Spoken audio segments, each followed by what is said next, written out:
Assalamualaikum warahmatullahi wabarakatuh. Saya Alessia Hadazauki dari kelas 10 MIPA 5. Di sini saya akan mempresentasikan bab 8 tentang menjaga kehormatan diri dengan menjauhi pergaulan bebas dan perbuatan zina. Poin-poin yang akan saya sampaikan diantaranya 1. Penjelasan tentang pergaulan bebas dan zina. 2. Contoh perbuatan mendekati zina. 3. Macam-macam zina. 4. Dampak buruk pergaulan bebas dan zina. 5. Hikmah pengharaman pergaulan bebas dan zina. Dan yang terakhir, cara menghadapi pergaulan bebas dan zina.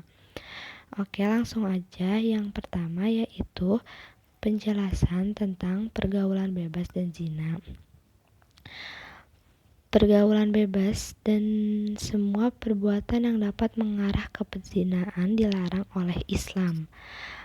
Perbuatan tercela ini akan mengakibatkan hancurnya kehidupan pribadi dan merusak tatanan kehidupan masyarakat. Lebih dari itu, pelakunya akan dikucilkan oleh masyarakat dan mendapat laknat dari Allah. Di Al-Quran juga terdapat ayat yang berisi tentang larangan berzina, yaitu Quran Surat Al-Isra ayat 32 yang berbunyi, Wala taqrabuz zina innahu kana fahisab wasa'a sabil, yang artinya, dan janganlah kamu mendekati zina, itu sungguh perbuatan keji dan suatu jalan yang buruk. Selanjutnya, contoh perbuatan mendekati zina.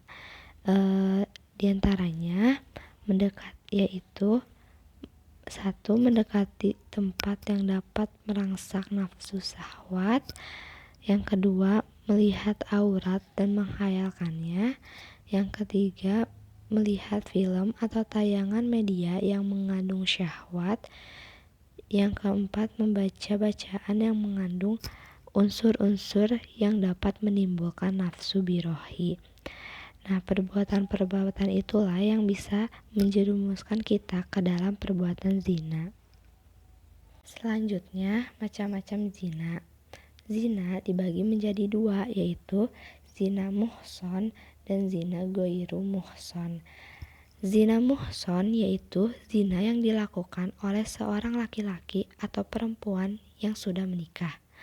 Hukuman zina muhson adalah dirajam atau dilempari batu sederhana sampai mati. Sedangkan zina ghairu muhson yaitu zina yang dilakukan seorang laki-laki atau perempuan yang belum pernah menikah atau masih perjaka atau gadis. Hukuman zina ghairu muhson adalah didera 100 kali dan diasingkan selama 1 tahun. Dampak buruk pergaulan bebas dan zina.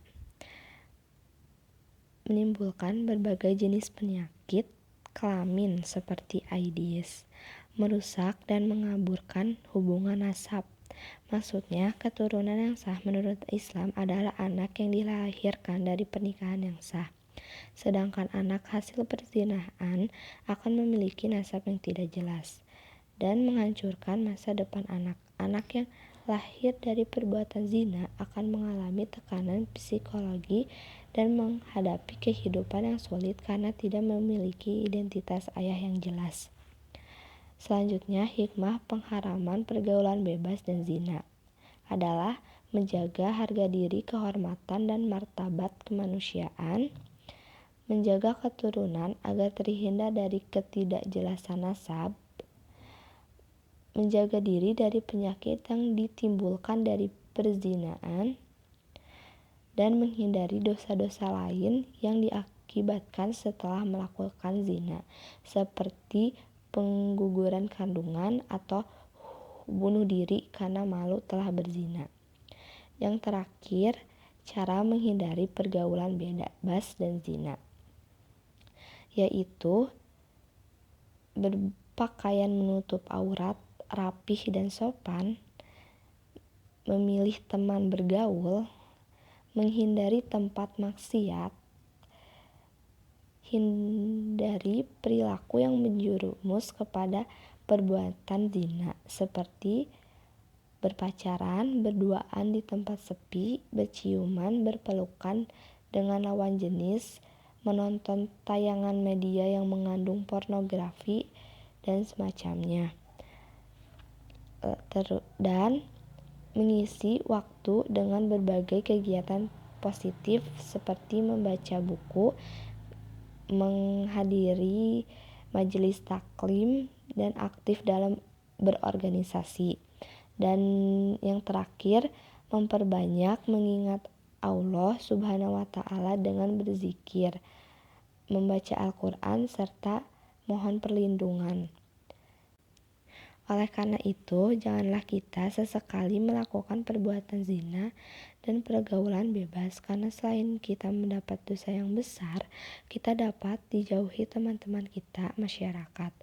Dan juga kita sudah menghancurkan masa depan kita sendiri, sehingga kita tidak tahu bakal jadi apa kita nanti setelah melakukan perbuatan-perbuatan tersebut. Sekian dari saya, mohon maaf bila banyak kesalahan kata. Wassalamualaikum warahmatullahi wabarakatuh.